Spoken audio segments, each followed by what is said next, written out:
তোমরা জানো যে করোনা ভাইরাসের জন্য আমাদেরকে সবাইকে বাসায় থাকতে হচ্ছে, যে কারণে আমাদের শিক্ষা কার্যক্রম ব্যাহত হচ্ছে। এটা বুঝতে পেরে আমাদের কলেজ কর্তৃপক্ষ অনলাইনে কিছু ক্লাস নেওয়ার জন্য ব্যবস্থা করেছে।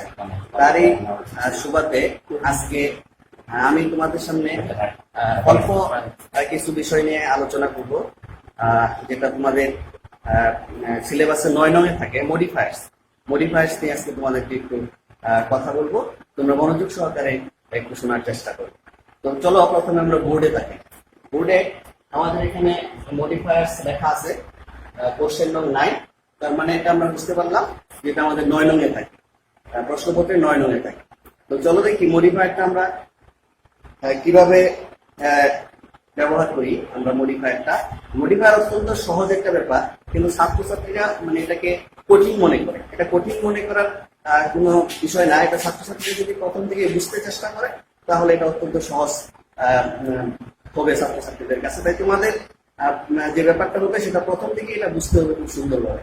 তো মডিফায়ার আমি এখানে লিখেছি বোর্ডে, এ নাম্বারে আছে pre modifier. 6 before a word, এটা একটা ওয়ার্ডের পূর্বে বসে। যেটা প্রি মডিফায়ার সেটা যে কোনো ওয়ার্ডের পূর্বে বসবে। সহজ কথায় বুঝতে হবে যে প্রি মডিফায়ার সেটা একটা ওয়ার্ডের পূর্বে বসবে। 2 নম্বরে লেখা আছে এখানে post modifier. 6 after a word. Post modifier একটা ওয়ার্ডের পরে বসবে। তার মানে আমরা সহজে বুঝতে পারলাম যেটা প্রি মডিফায়ার সেটা কোনো ওয়ার্ডের পূর্বে বসবে, আর যেটা পোস্ট মডিফায়ার সেটা কোনো ওয়ার্ডের পরে বসবে। নিচে আমি কয়েকটা উদাহরণ নিয়েছি, চলো দেখি আমরা উদাহরণগুলো দিকে তাকাই। I have a beautiful garden. আমার একটা সুন্দর বাগান আছে। I have a beautiful garden. প্রিয় শিক্ষার্থী, এখানে বিউটিফুল শব্দটা পরে গার্ডেন শব্দটাকে মডিফাই করেছে। গার্ডেন শব্দটা একটা নাউন। কেমন বাগান? সুন্দর বাগান। এবং সুন্দর শব্দটা বাগানকে মডিফাই করেছে। আমরা স্পষ্ট বুঝতে পারতেছি এটা গার্ডেনের আগে বসেছে এই মডিফায়ারটা। তার মানে এটা কি মডিফায়ার হিসেবে কাজ করেছে? প্রি মডিফায়ার হিসেবে কাজ করেছে। পরের সেন্টেন্সে যদি আমরা তাকাই, he speaks English slowly. সে আস্তে আস্তে ইংরেজি বলে। স্লোলি শব্দটা এখানে একটা অ্যাডভার্ব। এই স্লোলি শব্দটা এখানে একটা মডিফায়ারের কাজ করেছে। স্লোলি ওয়ার্ডটা আগে স্পিক ভার্বকে মডিফাই করেছে। তাহলে এখানে আমরা স্পষ্ট বুঝতে পারলাম যে স্লোলি তা পোস্ট মডিফায়ার হিসেবে এখানে কাজ করেছে স্লোলি ওয়ার্ডটা, কারণ সে পরে বসে আগে মডিফাই করেছে। প্রিয় শিক্ষার্থী, আমরা পরের সেন্টেন্সে যদি তাকাই, দে কেম হিয়ার টু প্লে। তারা এখানে খেলা করার জন্য এসেছিল। টু প্লে একটা ইনফিনিটিভ ওয়ার্ড তার আগের শব্দকে মডিফাই করে। তার আগে কেম শব্দকে মডিফাই করেছে। কেন এসেছে? টু প্লে, খেলা করার জন্য এসেছে। তার মানে টু প্লে ওয়ার্ডটা কেম ভার্বকে মডিফাই করেছে। তাহলে আমরা বলতে পারবো টু প্লে এটা ইনফিনিটিভ পোস্ট মডিফায়ার হিসেবে কাজ করেছে। আমরা যদি পরের বাক্যে তাকাই, our country is a small country. প্রিয় শিক্ষার্থী, এখানে আমাদের দুইটা মডিফায়ার আমরা ব্যবহার করেছি। একটা হলো আওয়ার আর একটা হলো স্মল। এই দুইটা ওয়ার্ড আমরা দেখবো। আওয়ার শব্দটা আওয়ার কান্ট্রি, আমাদের দেশ। তার মানে আওয়ার ওয়ার্ডটা কান্ট্রি ওয়ার্ডকে মডিফাই করেছে। কান্ট্রিটা কার? আওয়ার, আমাদের। আর স্মল শব্দটা কান্ট্রি শব্দটাকে মডিফাই করেছে। স্মল শব্দটা কান্ট্রিকে মডিফাই করেছে, ছোট দেশ, তার মানে দেশের কথা বলতেছে। স্মল শব্দটা কান্ট্রিকে মডিফাই করেছে। এখানে দুইটা ওয়ার্ডই প্রি মডিফায়ার, কারণ তারা পূর্বে বসে পরের শব্দটি মডিফাই করেছে। স্মলটাও প্রি মডিফায়ার, আওয়ারটাও প্রি মডিফায়ার। তাহলে আমরা স্পষ্টত বুঝতে পারলাম যে যখন কোনো ওয়ার্ড আগে বসে পরের ওয়ার্ডকে মডিফাই করে তখন তাকে বলা হবে প্রি মডিফায়ার, আর যখন কোনো ওয়ার্ড পরে বসে তার আগের শব্দকে মডিফাই করা করে তখন তাকে বলা হবে পোস্ট মডিফায়ার। আর মডিফায়ার কথাটার মানেই হলো কোনো মন্তব্য করা, বা কোনো ওয়ার্ড যখন অন্য কোনো ওয়ার্ড সম্পর্কে কোনো ধরনের কথা বলে তখন তাকে মডিফায়ার বলা হয়। এখানে আমরা কয়েকটা শব্দ যেগুলো মডিফাই করেছে এগুলোর আলাদা আলাদা নাম আছে। বিউটিফুল এটা একটা অ্যাডজেক্টিভ ওয়ার্ড, স্লোলি এটা একটা অ্যাডভার্ব ওয়ার্ড। তারপরে অ্যাডজেক্টিভ মডিফাই করে, অ্যাডভার্ব মডিফাই করে। To play infinitive word, infinitive modify করে। স্মল এটা একটা অ্যাডজেক্টিভ ওয়ার্ড, অ্যাডজেক্টিভ মডিফাই করে। আওয়ার শব্দটা পসেসিভ এটাও মডিফাই করে। তার মানে এখন যে আমরা এগুলো নামগুলো পেলাম, অ্যাডজেক্টিভ, অ্যাডভার্ব, ইনফিনিটিভ, পসেসিভ এবং অ্যাডজেক্টিভ, এইগুলোকে সম্মিলিতভাবে মডিফায়ার বলা হবে। এখানে আমি কয়েকটা নাম লিখেছি, এছাড়া আরো অনেকগুলো মডিফায়ার নাম আছে যেগুলো এখন একবারে আমরা পরের স্টেপে আমরা আলোচনা করব। এইগুলো তোমাদের মুখস্থ রাখতে হবে কোন কোন ওয়ার্ড গুলো মডিফাই করে। আমরা পরবর্তীতে যাব। প্রশ্নে যেভাবে থাকবে মডিফায়ার একটু বুঝে নিতে হবে, প্রশ্নে এটা তোমাদেরকে কিভাবে দেওয়া হবে এবং প্রশ্নটা যখন তোমরা সলভ করতে যাবা তখন কোন বিষয়টা খুব সুন্দরভাবে বুঝতে হবে বা চিনে নিতে হবে সেটা একটু গুরুত্ব সহকারে দেখে নাও। এক্ষেত্রে আমরা এখানে একটা প্যাসেজ লিখেছি যে most of use possessive to premodify the noun, students do not know the importance of English. এই যে লাইনটা সেন্টেন্সটা এখানে ব্র্যাকেটে তোমাকে বলে দিয়েছে তুমি কি করবা। তারা প্রথমে বলে দিয়েছে ইউজ পসেসিভ, তোমাকে এখানে পসেসিভ কি কি সেটা আমরা ইতিপূর্বে জেনে এসেছি। পসেসিভ ব্যবহার করতে বলছে to premodify the noun। Premodify the noun, যখন এই প্রি-modify কথা উল্লেখ আছে তখন পরের নাউনকে মডিফাই করতে বলা হচ্ছে। তাহলে আমি একটু সহজভাবে বলতেছি, প্রি-modify the noun মানে পরের নাউনকে মডিফাই করা, আর পোস্ট-modify the noun মানে আগের নাউনকে মডিফাই করা। যদি এরকম কথা থাকে প্রি-modify the verb, পরের ভার্বকে মডিফাই করো, প্রি-modify the adjective, পরের অ্যাডজেক্টিভ মডিফাই, আমরা আগে বসিয়ে পরেরটাকে মডিফাই করো। তাহলে এখানে প্রি-modify the noun মানে পরের নাউনটা কি আছে? স্টুডেন্টস। তার মানে আমরা এখানে স্টুডেন্টস যে নাউনটা আছে সেটাকে মডিফাই করব। তোমাকে তাই প্রথমে বুঝতে হবে কাকে মডিফাই করতে বলা হচ্ছে, সেটা আগে বুঝতে হবে। তাহলে আমরা আগে খুঁজে নিলাম স্টুডেন্টকে মডিফাই করব। এখন কি দ্বারা মডিফাই করতে বলতেছে? দেখো পসেসিভ দ্বারা মডিফাই করতে বলছে। পসেসিভ কি কি সেটা আমরা এর আগে জেনে এসেছি, মাই, আওয়ার, হিজ, হার, দেয়ার। এখন মোস্ট অফ দেয়ার স্টুডেন্টস, আমরা কি বলবো মোস্ট অফ মাই স্টুডেন্টস, না বলবো আওয়ার স্টুডেন্টস, না বলবো হিজ স্টুডেন্টস? পুরো বাক্যের অর্থ অনুসারে আমরা যেটা দরকার সেটা নিব। Most of students do not know the importance of English, অধিকাংশ ছাত্রছাত্রীরাই ইংরেজির গুরুত্ব বুঝে না। তাহলে অবশ্যই বলবো আমাদের ছাত্রছাত্রীরাও, অধিকাংশ ছাত্রছাত্রীরা, তার মানে অবশ্যই হিজ বলবো না, আমরা ইউরো বলবো না, আমাদের অধিকাংশ ছাত্রছাত্রী। তাহলে আওয়ার পসেসিভটা যাবে এখানে, আমরা স্পষ্ট বুঝতে পারলাম। Most of our students do not know the importance of English, ইংরেজির গুরুত্ব জানে না, আমাদের অধিকাংশ ছাত্রছাত্রীরা ইংরেজির গুরুত্ব জানে না। পরের বাক্যে ফার্স্টে একটা মডিফায়ার ইউজ করতে বলছে, এটুকু আমি আবার আন্ডারলাইন করে দিলাম। ব্র্যাকেটের ভিতরের অংশটুকু আবার আমি পরে বুঝে নিব। এখানে কি বলা হচ্ছে? ইউজ এ নাউন অ্যাডজেক্টিভ, একটা নাউন অ্যাডজেক্টিভ ব্যবহার করতে বলছে টু প্রি-modify the noun, আবার পরের নাউনকে প্রি-modify করতে বলছে। তো এখানে পরের নাউনটা কি আছে? ল্যাঙ্গুয়েজ। ল্যাঙ্গুয়েজ নাউনটাকে মডিফাই করতে হবে। আমি বারবার বলতেছি কাকে মডিফাই করতে হবে সেটা আগে খুঁজে বের করতে হবে। তো ল্যাঙ্গুয়েজ নাউনটাকে মডিফাই করতে হবে। ল্যাঙ্গুয়েজ নাউনটা, এটার অর্থ হলো ভাষা। তাহলে আমরা দেখি use a noun adjective to premodify the noun language. একটা নাউন অ্যাডজেক্টিভ নিতে বলছে। নাউন অ্যাডজেক্টিভ কি কি আমরা জানি, একটা নাউনের আগে আরেকটা নাউন বসাতে হবে। এখন ল্যাঙ্গুয়েজটার আগে কোন নাউনটা বসাবো আমার বাক্যের অর্থ বলে দিবে। ইজ অ্যান ইন্টারন্যাশনাল ল্যাঙ্গুয়েজ, কোন ভাষাটা আন্তর্জাতিক ভাষা, একটা নাউন নেব, ইংলিশ একটা নাউন শব্দ। তাহলে অবশ্যই আমরা এখানে ইংলিশ ল্যাঙ্গুয়েজ, যেটা নাউন অ্যাডজেক্টিভের মতো কাজ করলো, English language is an international language. তার মানে একটা জিনিস আমরা বুঝলাম, দুইটা জিনিস আমাকে খুঁজে বের করতে হবে। প্রথমে কাকে মডিফাই করতে বলতেছে এবং কি দ্বারা মডিফাই করতে বলতেছে। পরের সেন্টেন্সটা আমরা পড়বো, ইংলিশ হেল্পস আস, ইংলিশ আমাদেরকে সাহায্য করে। Use infinitive to premodify the verb, আমি আবার একটু আন্ডারলাইন করে দেব। এই অংশে কি বলা আছে সেটা আমি স্পষ্ট বুঝে নিতে হবে। ইউজ ইনফিনিটিভ, ইনফিনিটিভ ব্যবহার করতে বলা হচ্ছে। তাহলে আমি কি ব্যবহার করব? ইনফিনিটিভ ব্যবহার করব। টু পোস্ট-modify the verb, এখন কিন্তু পোস্ট মডিফায়ার কথা উল্লেখ আছে, প্রি মডিফায়ার কথা উল্লেখ নাই। যেহেতু পোস্ট মডিফায়ার কথা উল্লেখ আছে, আমাকে আগের বারকে পোস্ট মডিফাই করতে হবে। দেখি এই বাক্যে আগের বারটা কি আছে। আমি একটু আগে যাব, এটা তো ভাব না অবশ্যই, হেল্পস শব্দটা বার। আমরা একটা বার পেলাম, হেল্পস, সাহায্য করে। এই সাহায্য করা বারটাকে মডিফাই করতে হবে একটা ইনফিনিটিভ দ্বারা। তো বাক্যের মিনিং ওটা বুঝে নিব, মিনিং অনুসারে কি ধরনের ইনফিনিটিভ চাই।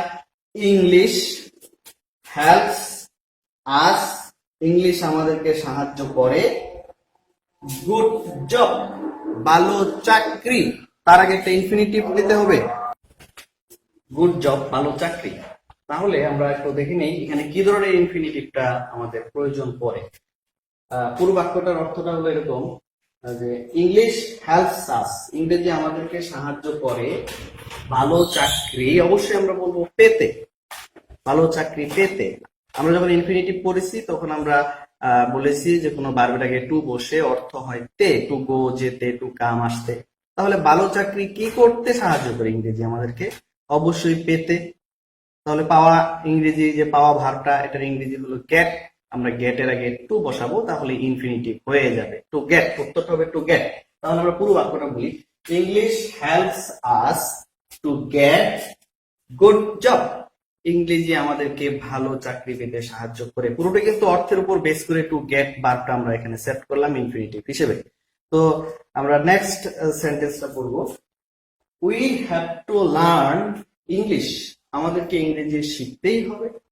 ইউজ অ্যাডভার্ব, আবার আমি আন্ডারলাইন করবো এটা, এখানে ব্যবহার করতে বলছে একটা অ্যাডভার্ব। অ্যাডভার্ব কি আমরা জেনে এসেছি, ভার্বের কাজ কোথায় কখন কিভাবে হচ্ছে সেটা যে ওয়ার্ড বলে দেয় তাকে অ্যাডভার্ব বলে। পোস্ট মডিফাই দা ভার্ব, আবার পোস্ট মডিফাই দা ভার্ব, তার মানে আগের ভার্বটাকে পোস্ট মডিফাই করতে বলা হচ্ছে। আমরা দেখি এই বাক্যে আগের ভার্বটা কি আছে। ইংলিশ এটা ভার্ব না, লার্ন শব্দটা ভার্ব। লার্ন মানে শেখা, এই লার্ন ভার্বকে আমাদেরকে মডিফাই করতে বলা হচ্ছে এখন। তো আমরা দেখি এই বাক্যের অর্থ কি বলতেছে, we have to learn English, আমাদেরকে ইংরেজি শিখতেই হবে। ইউজ অ্যাডভার্ব, একটা অ্যাডভার্ব ব্যবহার করো, পোস্ট মডিফাই দেওয়া। তাহলে আমরা একটু বলি যে ইংরেজি আমাদেরকে কিভাবে শিখতে হবে, অবশ্যই ভালোভাবে। এখন এই ভালোভাবে বা পূর্ণাঙ্গভাবে বা সুন্দরভাবে বা পরিপূর্ণভাবে, এই শব্দগুলি হলো অ্যাডভার্ব। তার মানে উত্তর অনেকগুলো হতে পারে, well,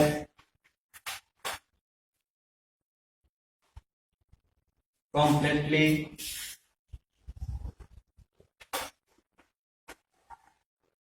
consciously,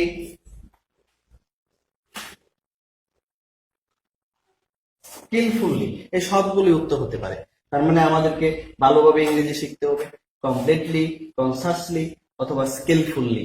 তার মানে আমরা দেখলাম যখন পোস্ট মডিফাই করতে বলা হবে তখন তার আগের শব্দকে মডিফাই করতে হবে, আর যখন প্রি মডিফাই করতে হবে তখন তার পরের শব্দকে মডিফাই করতে হবে। তবে এক্ষেত্রে একটা জিনিস যেটা সবচেয়ে গুরুত্বপূর্ণ, ব্র্যাকেটে কাকে মডিফাই করতে বলা হচ্ছে সেটা আগে খুঁজে বের করতে হবে, এরপর কোন শব্দ দ্বারা মডিফাই করতে বলা হচ্ছে সেই শব্দগুলো কি কি, যেটা আমরা গুলো ব্যাপারে পরিপূর্ণ ধারণা রাখতে হবে। আমি আগেই বলেছি গ্রামারের প্রত্যেকটা আইটেম পড়তে গেলে কিছু বেসিক রুলস আছে, যে বেসিক রুলস গুলো অবশ্যই ছাত্রছাত্রীদেরকে মুখস্থ রাখতে হয়। যেরকম মডিফায়ার করতে গেলে আগে যে তালিকাটা আমরা করলাম, এ পজিশন থেকে শুরু করে নাম্বার পর্যন্ত, এই তালিকাগুলোতে যে ওয়ার্ড বা ফ্রেজ গুলোর কথা বলা আছে সেই ওয়ার্ড বা ফ্রেজ গুলো পরিপূর্ণভাবে বুঝে এটা মেমোরিতে রাখতে হবে, মুখস্থ রাখতে হবে। তারপরে মডিফায়ারে গিয়ে প্র্যাকটিস। এখানে আমি আরেকটা প্যাসেজ নিয়েছি, একটু আগে আমরা যে দেখলাম মডিফায়ার গুলো যেভাবে ব্যবহৃত হচ্ছে, সেই সুবাদে আরেকটি প্যাসেজ আমরা দেখব। We have to learn English, আমাদেরকে ইংরেজি শিখতেই হবে। Use adverb to post modify the verb, তার মানে এখানে স্পষ্ট বলা আছে যে ভার্বকে পোস্ট মডিফাই করো এবং একটা অ্যাডভার্ব ব্যবহার করো। তাহলে পরের ভার্বকে পোস্ট মডিফাই করতে বলা হচ্ছে, পরের ভার্বটা কি আছে, সরি আগের ভার্বটাকে পোস্ট মডিফাই করতে বলা হচ্ছে। আগের ভার্বটা আছে লার্ন, এই লার্ন ভার্বটাকে পোস্ট মডিফাই করতে হবে, একটা অ্যাডভার্ব ব্যবহার করতে হবে। তো এই ক্ষেত্রে আমরা এটা স্পষ্ট হয়ে গেলাম। পরের বাক্যে লেখা আছে English is an use adjective two pre modify the noun, এখানে পরের নাউনটাকে প্রি মডিফাই করতে বলছে। পরের নাউনটা কি আছে ল্যাঙ্গুয়েজ, এই ল্যাঙ্গুয়েজ নাউনটাকে প্রিমডিফাই করতে হবে এবং এখানে একটা অ্যাডজেক্টিভ ব্যবহার করতে বলা হচ্ছে। তারপরে বাক্যটা আমরা দেখব so to learn English language is use intensifier to premodify the adjective, এখানে ইন্টেন্সিফায়ার ব্যবহার করতে বলা হচ্ছে তারপরের অ্যাডজেক্টিভকে প্রিমডিফাই করার জন্য। দেখি পরের অ্যাডজেক্টিভটা কি আছে, ইম্পর্টেন্ট। এই অ্যাডজেক্টিভটাকে প্রিমডিফাই করতে হবে একটা ইন্টেন্সিফায়ার দিয়ে। পরের বাক্যটার দিকে তাকাবো, we have to prepare ourself from today use infinitive post modify the verb, এক্ষেত্রে একটা ইনফিনিটিভ ব্যবহার করতে বলা হচ্ছে আগের ভার্বটাকে পোস্ট মডিফাই করার জন্য। আগের ভার্বটা কি আছে প্রিপেয়ার, এই ভার্বটাকে পোস্ট মডিফাই করতে হবে। তার মানে এখান থেকে একটা জিনিস স্পষ্ট বুঝতে পারলাম যে কাকে মডিফাই করতে বলা হচ্ছে সেটা আগে খুঁজে বের করতে হবে এবং কি দ্বারা মডিফাই করতে বলা হচ্ছে সেটা আমাকে জেনে নিতে হবে। এখানে যে ওয়ার্ডগুলো ব্যবহার করতে বলা হয়েছে একটু দেখে নিই। এখানে আমাকে অ্যাডজেক্টিভ ব্যবহার করতে বলা হয়েছে, তার মানে অ্যাডজেক্টিভ সম্পর্কে স্পষ্ট ধারণা থাকতে হবে। তারপরে এই বাক্যে অ্যাডভার্ব ব্যবহার করতে বলা হচ্ছে, অ্যাডভার্ব সম্পর্কে ধারণা থাকতে হবে। এখানে ইন্টেন্সিফায়ার ব্যবহার করতে বলা হয়েছে, ইন্টেন্সিফায়ার কি কি সেগুলো জানতে হবে এবং ইনফিনিটিভ কি কি ইনফিনিটিভ ব্যবহার করতে বলা হয়েছে, ইনফিনিটিভ কি কি সেগুলো ব্যাপারে ধারণা রাখতে হবে। তার মানে এখান থেকে বোঝা গেল যে কিছু মডিফায়ার আছে আমাদের যেগুলো ব্যবহার করতে বলা হবে পরীক্ষায়, এবং সেই মডিফায়ারগুলো সম্পর্কে যদি স্পষ্ট ধারণা না থাকে তাহলে কখনোই সঠিক মডিফায়ারটা ব্যবহার করা যাবে না। এটা হলো প্রথম পয়েন্ট। দ্বিতীয় পয়েন্টটা হলো, নেক্সট পয়েন্টটা হলো কোন মডিফায়ারটা তুমি ব্যবহার করতেছো সেই মডিফায়ারের ভিতর অনেকগুলো ওয়ার্ড আছে। যেরকম অ্যাডজেক্টিভ যদি ব্যবহার করতে বলে আমরা জানি অসংখ্য অ্যাডজেক্টিভ আমাদের আছে, অ্যাডভার্ব যদি ব্যবহার করতে বলে আমরা জানি অসংখ্য অ্যাডভার্ব আমার আছে। তাহলে আমি কোন অ্যাডভার্বটা নেব? সেই ক্ষেত্রে দ্বিতীয় যে কাজটা হবে সেটা বাক্যের মিনিং অনুসারে যদি অ্যাডজেক্টিভ চাওয়া হয় তাহলে যে ব্ল্যাঙ্কটা থাকবে সেক্ষেত্রে কোন অ্যাডজেক্টিভটা উপযুক্ত যথাপযুক্ত সেই অ্যাডজেক্টিভটাই আমাকে ব্যবহার করতে হবে। একটু যদি প্রথম বাক্যের দিকে আমরা তাকাই, এখানে একটা অ্যাডভার্ব নিতে বলছে, যে বাক্যটা কি আছে, we have to learn English, আমাদেরকে ইংরেজি শিখতে হবে, use adverb to post modify the verb, আগের ভার্বটাকে পোস্ট মডিফাই করো, লার্ন ভার্বটাকে একটা অ্যাডভার্ব ব্যবহার করো। তার মানে অ্যাডভার্ব কি সেটা আমরা জানি, যে ভার্বের কাজ কোথায় কখন কিভাবে সংঘটিত হচ্ছে সেইগুলো অ্যাডভার্ব। একটু প্রশ্ন করি যে আমাদেরকে কিভাবে ইংরেজিটা শিখতে হবে, এই ধরনের প্রশ্নটা যদি এই বাক্যে আমি করি যে we have to learn English, আমাদেরকে ইংরেজি শিখতেই হবে। কিভাবে শিখতে হবে? কারণ আমরা জানি যে ভার্বের কাজটা কোথায় কখন কিভাবে, এই তিনটা দ্বারা প্রশ্ন করলে একবার চলে আসবে সাধারণত। তাহলে কীভাবে দ্বারা আমি একটু প্রশ্ন করি, ইংরেজিটা কীভাবে শিখতে হবে? অবশ্যই কমপ্লিটলি। এই কমপ্লিটলি শব্দটা একটা অ্যাডভার্ব, পারফেক্টলি বা কমপ্লিটলি এ ধরনের শব্দ এখানে ম্যাচ হবে। তার মানে এই যে পারফেক্টলি বা কমপ্লিটলি শব্দটা যে আমরা এখানে ম্যাচ করলাম সেটা কিন্তু বাক্যের মিনিং অনুসারে এখানে চলে আসছে। তো এখান থেকেই আমরা বুঝে নেব যে আমাদের যে মডিফায়ারগুলো আছে সেই মডিফায়ারগুলো এখন মুখস্থ রাখতে হবে। এখন আমরা মডিফায়ারগুলো কী ধরনের মডিফায়ার বাক্যে ব্যবহৃত হয় বা কী ধরনের মডিফায়ার বাক্যে চাও হইতে পারে সেই মডিফায়ারগুলো সম্পর্কে এখন আমরা জানব। প্রশ্নের ভিতর বিভিন্ন সময় বিভিন্ন ধরনের মডিফায়ার চাইতে পারে। তো মডিফায়ারগুলো এখন ছাত্রছাত্রীদেরকে এটা মুখস্থ রাখতে হবে এবং এটা মুখস্থ রেখেই প্রশ্নটা মোকাবেলা করতে হবে। মডিফায়ারগুলো দুইভাবে ব্যবহৃত হয় বাক্যে, প্রি মডিফায়ার, পোস্ট মডিফায়ার। আমরা একটু বোর্ডে দেখে নিই। প্রি মডিফায়ার এবং পোস্ট মডিফায়ার, যারা বাক্যের আগে বসবে, শব্দের আগে বসবে, আগে বসে পরের শব্দকে মডিফাই করবে সেগুলো প্রি মডিফায়ার, যারা শব্দের পরে বসে আগের শব্দকে মডিফাই করবে সেগুলো পোস্ট মডিফায়ার। তাহলে আমরা এখন দেখব প্রি মডিফায়ারগুলো কী কী।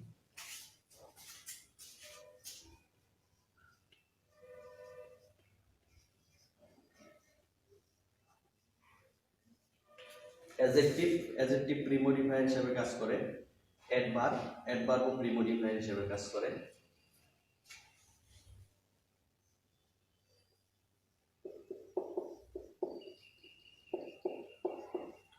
নাউন অ্যাডজেক্টিভ প্রি মডিফায়ার হিসেবে কাজ করে।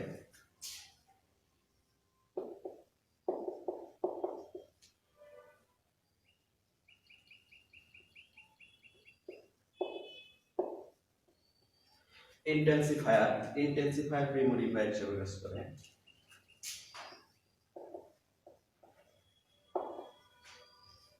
ডিটারমিনার প্রি মডিফায়ার হিসেবে কাজ করে।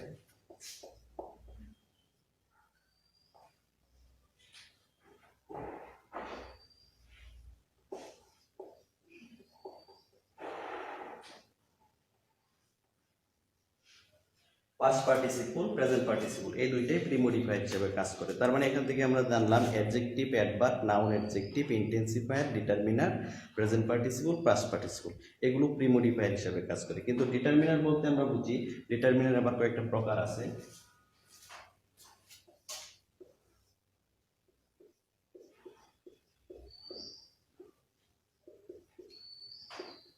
পসেসিভ,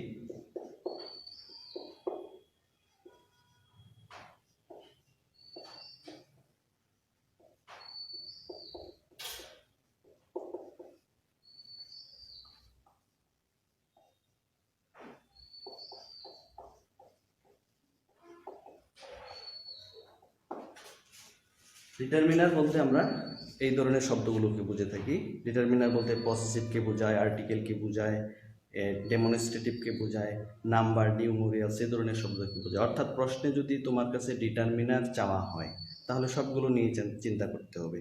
পসেসিভ, আর্টিকেল, ডেমনস্ট্রেটিভ সবগুলো নিয়ে চিন্তা করতে হবে, যেটা ম্যাচ করে সেটাই বসাইতে হবে। কিন্তু তোমাকে বলে দিতে পারে স্পষ্ট করে ইউজ পসেসিভ, তখন তুমি কষ্ট হয়ে যাবা যে তোমাকে পসেসিভগুলো ব্যবহার করতে বলা হচ্ছে। তার মানে এই সবগুলো প্রি মডিফায়ার হিসেবে কাজ করে। এখন আমরা দেখব পোস্ট মডিফায়ার হিসেবে কোন ওয়ার্ডস বা ফ্রেজগুলো কাজ করে থাকে।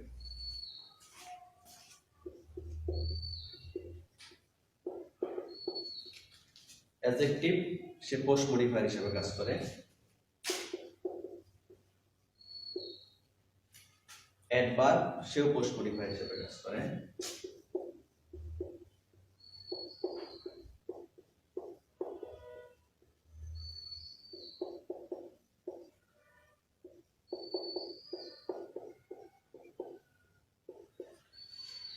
অ্যাডজেক্টিভ ফ্রেজ বা অ্যাডভার্বিয়াল ফ্রেজ এই দুইটা পোস্ট মডিফায়ার হিসেবে কাজ করে।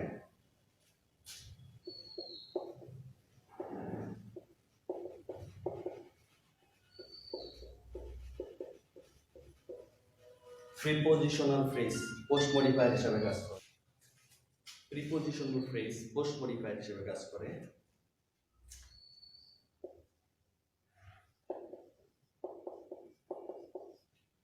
ইনফিনিটিভ পোস্ট মডিফায়ার হিসেবে কাজ করে।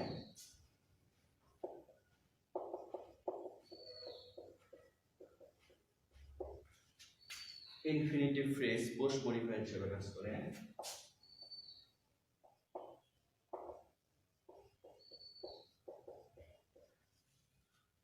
পার্টিসিপল ফ্রেজ সেও পোস্ট মডিফায়ার হিসেবে কাজ করে।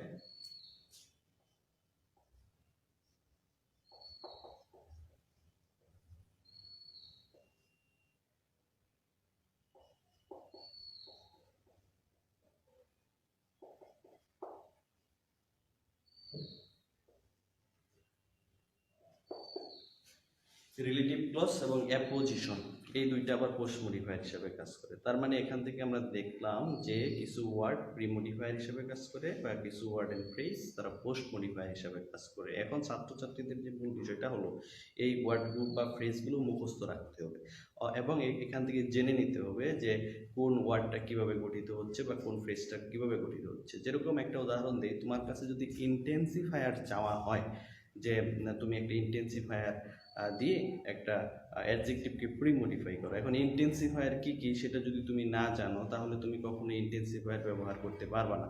যেরকম আমরা জানি ইন্টেন্সিফায়ার হলো very, so, too, enough, absolutely, extremely, এই ধরনের শব্দগুলো, টোটালি, ইভেন বা কোয়াইট, এই ধরনের শব্দগুলো হলো ইন্টেন্সিফায়ার।